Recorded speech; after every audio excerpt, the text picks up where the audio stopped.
Sir, ಮೊದಲನೇದಾಗಿ ನಾಳೆ ವಿಶೇಷವಾದ ಕ್ಯಾಬಿನೆಟ್ ಇದೆ. ಕ್ಯಾಬಿನೆಟ್ ಇದೆ, ನಾಳೆ ಚರ್ಚೆ ಆದ್ಮೇಲೆ ತಾನು ತೀರ್ಮಾನ ಆಗುತ್ತೆ. ಅಲ್ಲ, ಪರ ವಿರುದ್ಧವಾಗಿ ಸಾಕಷ್ಟು ಮಾತುಗಳು ಸಹಜ ಆಗುತ್ತೆ, ಅದು ಸಹಜ ಆಗುತ್ತೆ. ನಾಳೆ ಮಾಡ್ತಾರೆ, ನಾಳೆ ಕ್ಯಾಬಿನೆಟ್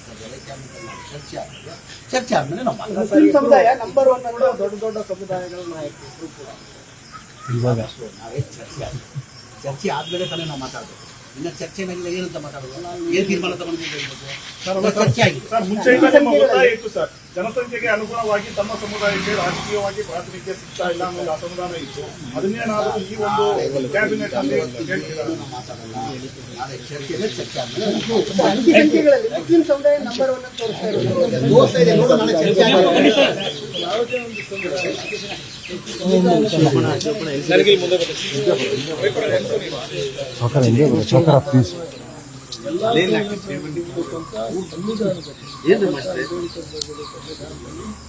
ಅದು ಭಾರತದ ಪ್ರಜೆ ಮುಸಲ್ಮಾನ್ ಆಗ್ಬೋದು, ಅವರೆಲ್ಲರಿಗೂ ಸಮಾನ ಹಕ್ಕು ಕೊಡುವಂತ ಜನಸಂಖ್ಯೆ ಆಧಾರದ ಇರಲೇಬೇಕಂತ ಅದು ಕಾನೂನು.